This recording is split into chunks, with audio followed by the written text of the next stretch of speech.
સંસ્કૃતિ ખતમ કરી હુકમ ચલાવવા માંગે છે સંઘ. રાહુલ ગાંધીએ પણ યુજીસીના નવા નિયમોનો વિરોધ કર્યો. લોકસભામાં વિપક્ષના નેતા રાહુલ ગાંધીએ યુજીસીના ડ્રાફ્ટ નિયમો વિરુદ્ધ જંતર મંતર ખાતે ડીએમકેની વિદ્યાર્થી સાથે આયોજિત પ્રદર્શનમાં ભાગ લીધો હતો. આ દરમિયાન રાહુલ ગાંધીએ યુનિવર્સિટી ગ્રાન્ટ્સ કમિશનના ડ્રાફ્ટ નિયમોને ટાંકીને આક્ષેપ કર્યો હતો કે રાષ્ટ્રીય સ્વયંસેવક સંઘ દેશ પર એક વિચાર, એક ઇતિહાસ અને એક ભાષા થોપવા માંગે છે, પરંતુ તેને સ્વીકારવામાં આવશે નહીં. રાહુલ ગાંધીએ દાવો કર્યો કે આરએસએસનો ઉદ્દેશ્ય અન્ય તમામ ઇતિહાસ, સંસ્કૃતિ અને પરંપરાઓને ભૂંસી નાખવાનો છે.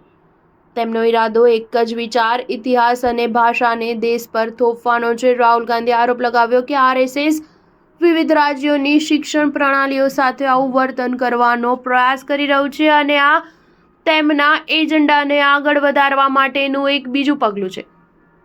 દરેક રાજ્યની પોતાની આગવી પરંપરા, ઇતિહાસ અને ભાષા હોય છે. તેથી જ ભારતને બંધારણમાં રાજ્યોનું સંઘ કહેવામાં આવે છે. આપણે આ તફાવતોને માન આપવું જોઈએ અને સમજવું જોઈએ. રાહુલ ગાંધીએ કહ્યું, આ તમિલ લોકો અને અન્ય રાજ્યનું અપમાન છે જ્યાં આરએસએસ પોતાની વિચારધારા થોપવાનો પ્રયાસ કરી રહી છે.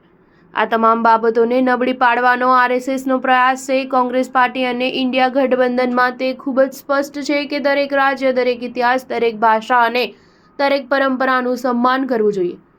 તેમની સાથે સમાન રીતે વર્તવું જોઈએ, અલગ રીતે નહીં. કોંગ્રેસ નેતાએ એમ પણ કહ્યું કે આરએસએસને સમજવાની જરૂર છે કે તેઓ બંધારણ, આપણા રાજ્ય, આપણી સંસ્કૃતિ, પરંપરાઓ અને આપણા ઇતિહાસ પર હુમલો કરી શકતા નથી. બિન ભાજપ સરકારો યુજીસીના નવા ડ્રાફ્ટનો વિરોધ કરી રહ્યા છે, જેમાં કર્ણાટક, તેલંગાના, હિમાચલ પ્રદેશ, ઝારખંડ, કેરળ અને તમિલનાડુનો સમાવેશ થાય છે. તેમનું કહેવું છે કે ડ્રાફ્ટ નિયમો પાછા ખેંચવા જોઈએ. સ્ટાર ન્યૂઝ 7 હંમેશા સચ્ચાઈની સાથે.